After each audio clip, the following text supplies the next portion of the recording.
يا بلبل الأغصان غرد مدى الأزمان عن أهل وحي الله، عن حملة القرآن. يا بلبل الأغصان غرد مدى الأزمان عن أهل وحي الله، عن حملة القرآن. السلام نے فرمایا اللہ تعالیٰ نے جیسا نسب حضرت یوسف علیہ السلام کو عطا کیا ہے، ایسا نسب اللہ تعالیٰ نے کسی کو نہیں عطا فرمایا۔ آپ کے باپ یعقوب بھی نبی، آپ کے دادا اسحاق بھی نبی، آپ کے پردادا ابراہیم علیہ السلام بھی نبی۔ ایسا نسب اللہ تعالیٰ نے کسی کو نہیں دیا کہ 4 پشتوں میں مسلسل نبوت جاری ہو۔ یہ اعزاز اللہ تعالیٰ نے حضرت یوسف علیہ السلام کو دیا ہے۔ موسیٰ علیہ السلام سے اللہ تعالیٰ نے کلام کی، اس طرح کلام اللہ تعالیٰ نے اور کسی پیغمبر سے نہیں کی۔ عیسیٰ علیہ السلام کو اللہ تعالیٰ نے بغیر باپ کے پیدا کیا۔ یہ جزوی فضائل ہیں جو اللہ تعالیٰ نے بعض کو ایک دوسرے پر فضیلتیں عطا کی، مگر کلی فضائل نبی کریم علیہ السلام کو ہیں۔ سب پیغمبروں سے اعلیٰ مرتبہ مقام اگر کسی کا ہے تو آمینہ کے لال صلی اللہ علیہ وآلہ وسلم کا ہے۔ اس میں اللہ تعالیٰ نے ایک عظیم آیت جسے آیت الکرسی کہا جاتا ہے اس کو بھی نازل فرمایا۔ اس کی فضائل، اس کی فضیلتیں، اس کی شان اور مقام بہت ہے۔ جب کبھی انسان سفر پر نکلے تو یہ سورت پڑھ لے، اگر وہ گھر سے نکلے سورت پڑھ لے، رات کو سوتے ہوئے یہ سورت یا آیت یہ تلاوت کر لے۔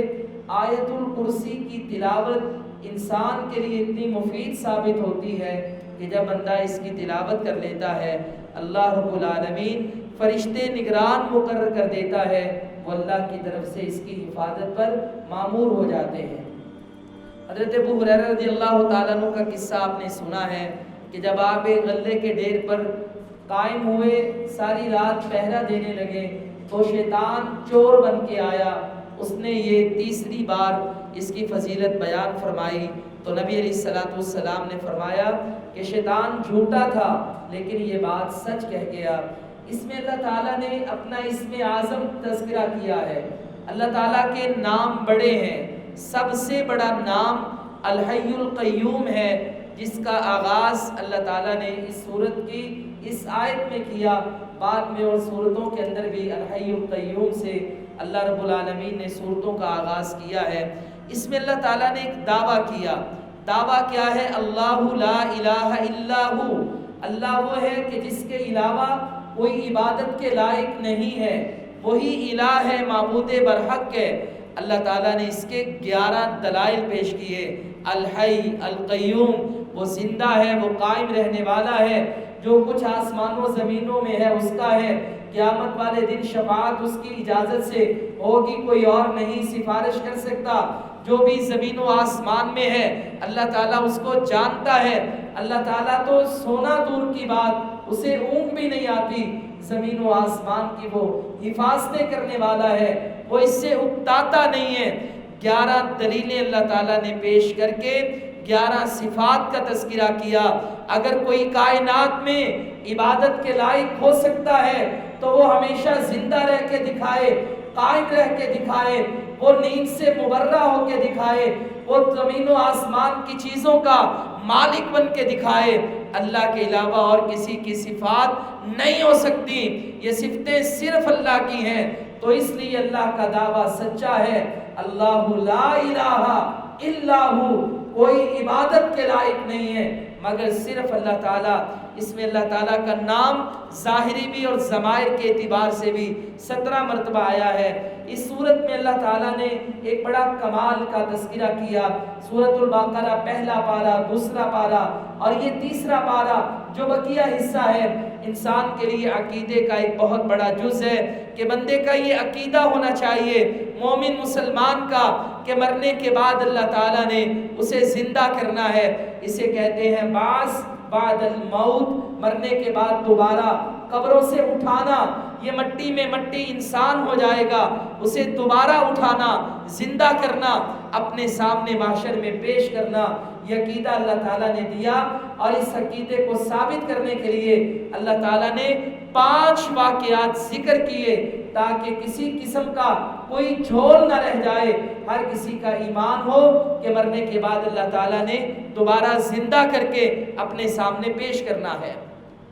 پہلا واقعہ کہ جس کے نام سے اس سورت کا نام رکھا گیا، موسیٰ علیہ السلام کے زمانے میں قتل ہوا، قاتل کی تلاش جاری ہے کہ کون اس مقتول پہ ظلم کر گیا۔ اللہ تعالیٰ نے گائے ذبح کرنے کا حکم دیا۔ اللہ بکرا ذبح کروا سکتا تھا، مرغی ذبح کروا سکتا تھا، اللہ ویسے مردے کو زندہ کر سکتا تھا، لیکن اللہ نے گائے اس لیے ذبح کروائی۔ یہ گائے کے پجاری تھے کچھ لوگ، سامری کی اولاد تھے، سامری کے پیچھے چلنے والے تھے۔ سامری تو مر گیا، مرتدوں کو سزا دے دی گئی، مگر گائے کی محبت دلوں میں موجود تھی۔ اللہ نے گائے ذبح کروائی تاکہ پتہ چلے گائے معبود نہیں ہے، گائے مخلوق ہے، گائے خدا نہیں ہے، گائے کو پیدا کیا گیا ہے۔ آج بھی گائے کے پجاری بڑی تعداد میں ہمارے پڑوس میں رہتے ہیں، یہ انہی کے نقش قدم پر چلنے والے ہیں۔ اللہ تعالیٰ نے گائے ذبح کروائی، مردے کو زندہ کیا، اس نے نام بتا دیا کہ مجھے فلاں بندے نے قتل کیا ہے۔ دوسرا واقعہ، موسیٰ علیہ السلام طور پر گئے تو یہ راستے میں جو ساتھ چلنے والے بنی اسرائیل کے کچھ لوگ تھے، یہ وہاں پہ ضدی پڑ گئے، ہم نے اللہ کو دیکھنا ہے، مگر یہ سارے کے سارے ایک جھلک پڑنے پہ مر گئے۔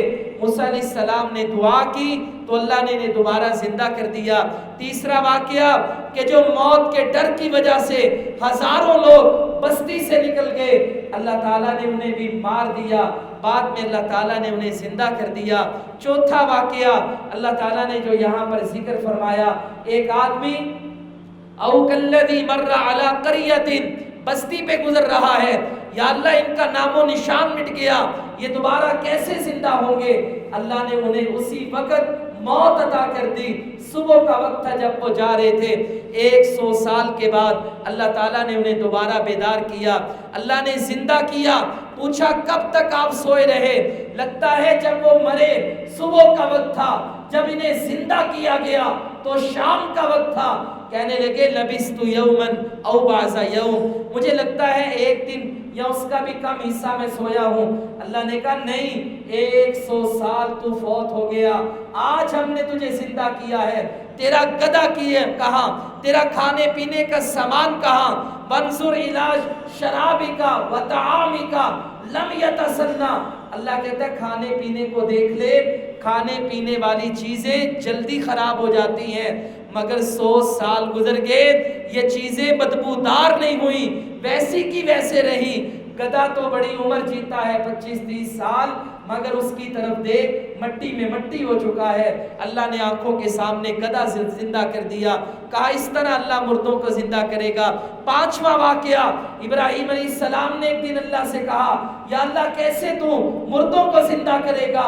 اللہ کہتے ہیں ایمان نہیں، اولم تؤمن، یا اللہ نہیں ایمان ہے، ولکن لیطمئن قلبی، میں ذرا سینے کو دل کو اطمینان دینا چاہتا ہوں۔ اللہ نے 4 پرندے ذبح کرنے کا کہا، پھر مانوس کر لیں، یہ پہلے مانوس ہو گئے پرندوں سے، بعد میں کہا ذبح کر دیں، ذبح کر دیے، کہا ایک ایک کا نام لے کر کے بلاؤ، نام لیتے کہ وہ زندہ ہو کر کے آگے۔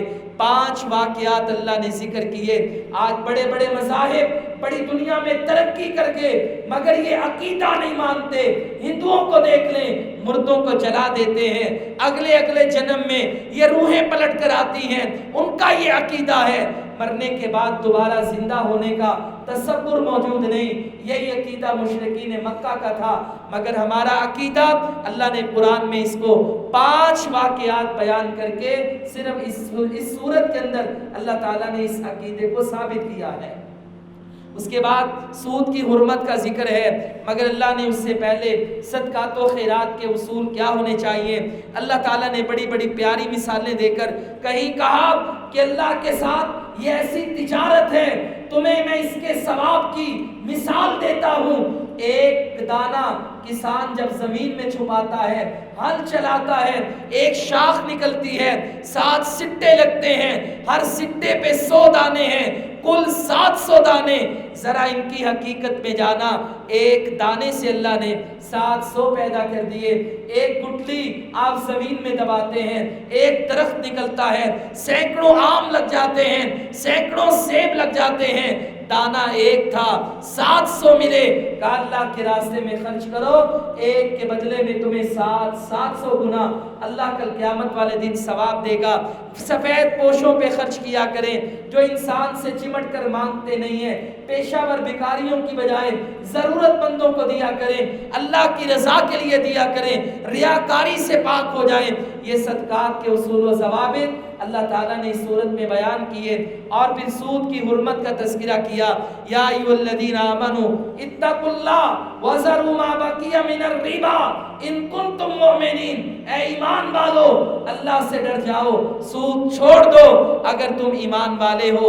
اللہ تعالیٰ نے سود کی حرمت کا تذکرہ کرتے ہوئے کہا کہ اگر فَإِن لَمْ تَفْعَلُوا فَأَذَنُوا بِحَرْبٍ مِّنَ اللَّهِ وَرَسُولِهِ، اگر تم باز نہیں آتے اللہ اور اس کے رسول کے ساتھ جنگ کے لیے تیار ہو جاؤ۔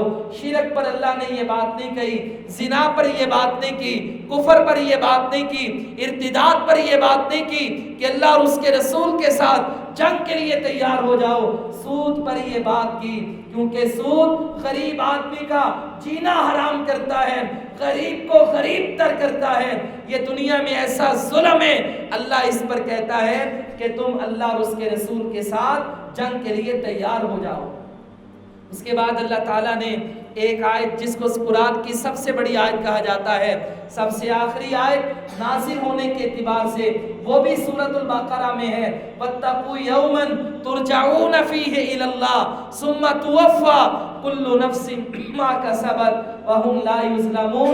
یہ نازل ہونے کے اعتبار سے نبی علیہ السلام پر آخری آیت نازل ہوئی، اور سب سے بڑی آیت اللہ تعالیٰ نے اس میں نازل فرمائی، اِذَا تَدَايَنْتُمْ بِدَيْنٍ، جب تم آپس میں لین دین کرو، لکھا کرو، گواہ بنا لو، اس کا فائدہ ہوگا۔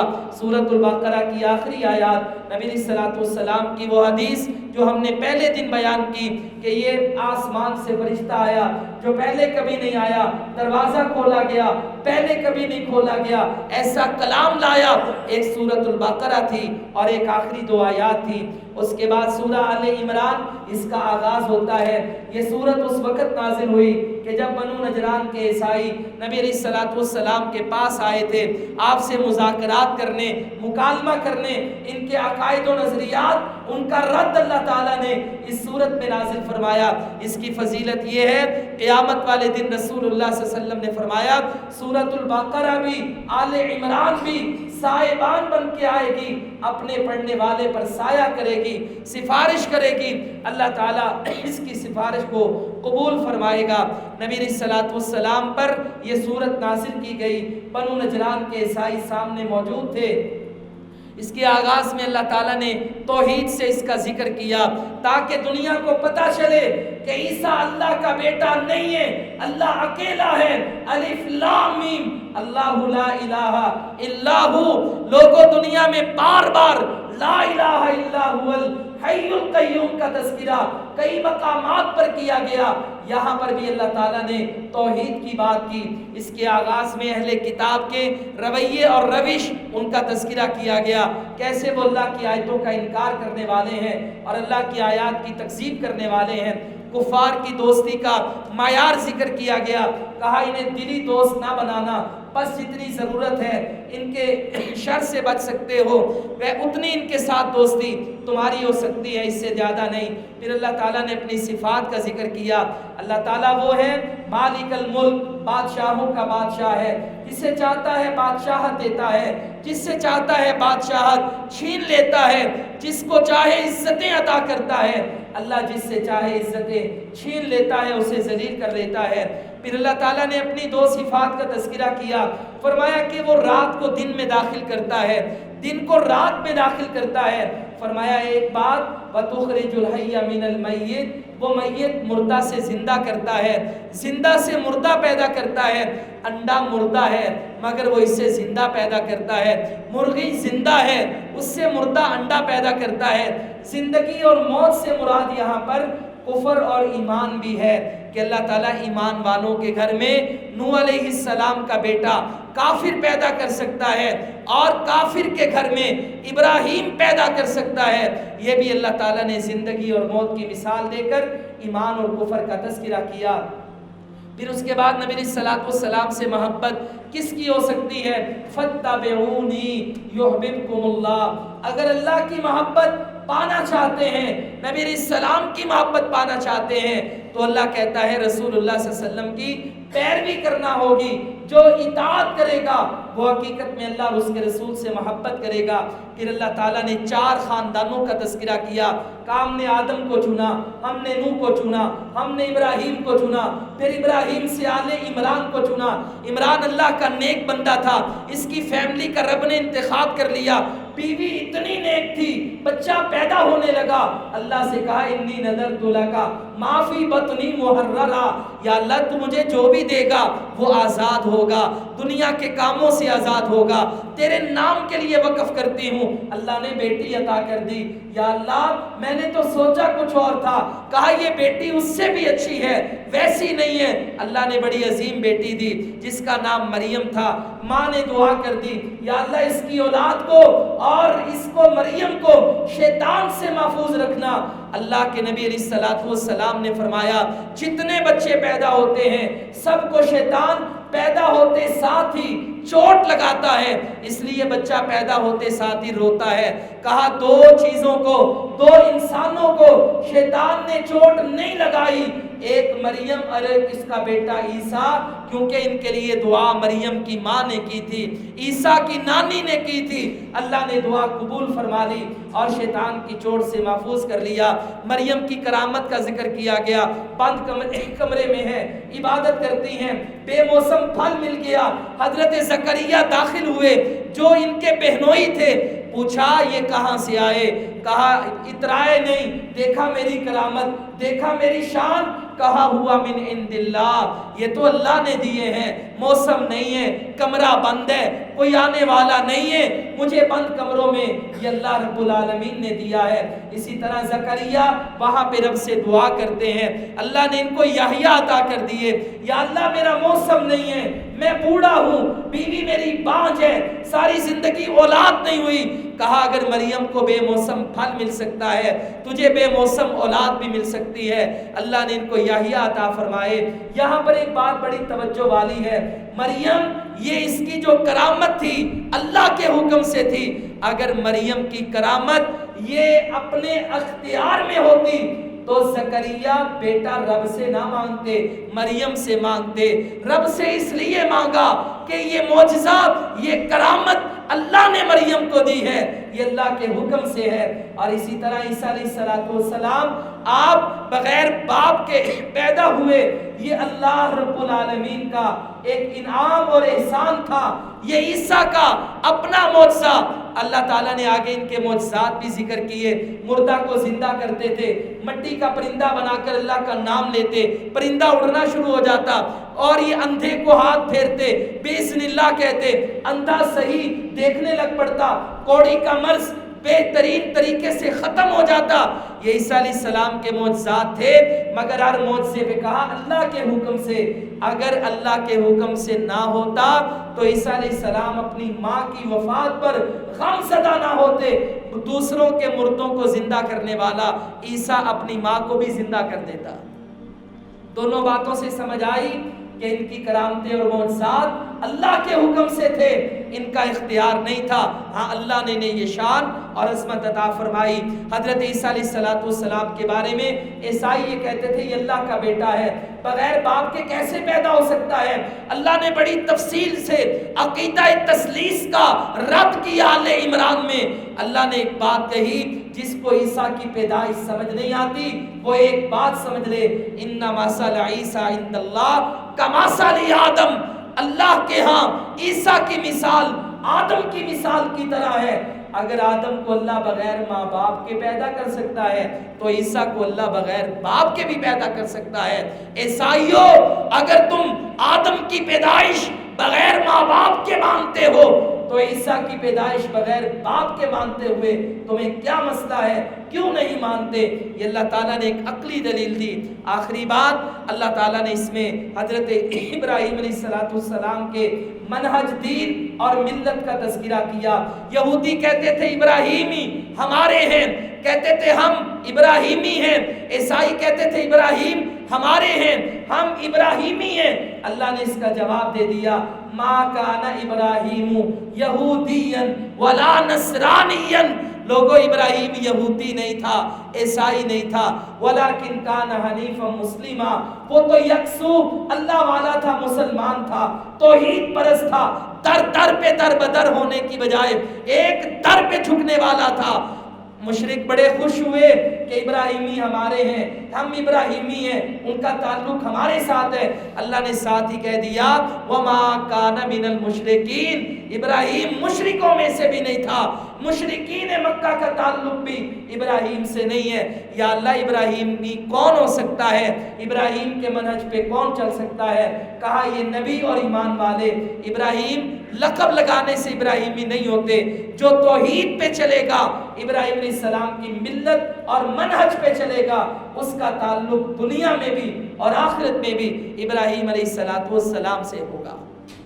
اسی صورت میں اللہ تعالیٰ نے عالم ارواح میں ہونے والی اس مجلس کا بھی تذکرہ کیا کہ جس میں اللہ تعالیٰ نے نبیوں سے وعدہ لیا کہ اگر تمہارے بعد ایک رسول آئے، ایک نبی آئے، وہ تمہاری کتابوں کی تصدیق کرنے والا، تمہاری دعوت پیش کرنے والا، تم ایمان لاؤ گے، اس کی مدد کرو گے۔ تو سب نبیوں نے کہا اللہ کیوں نہیں، ہم اس پر ایمان بھی لاتے ہیں اور اس کی مدد بھی۔ یہ بھی اعزاز رسول اللہ صلی اللہ علیہ وسلم والا ہے۔ اللہ تعالیٰ سے دعا ہے اللہ تعالیٰ ہمیں سمجھنے کی، عمل کی توفیق عطا فرمائے۔ جو شان، جو عظمت اللہ تعالیٰ سورہ آل عمران میں اپنی بیان کر رہا ہے، اللہ تعالیٰ اس کو سمجھنے کی اور اسی طرح رب کا حق ادا کرنے کی توفیق عطا فرمائے۔ زندہ رکھے تو اسلام پر، موت آئے حالت ایمان میں، شہادت کی موت عطا فرمائے۔ وآخر دعوانا ان الحمد للہ۔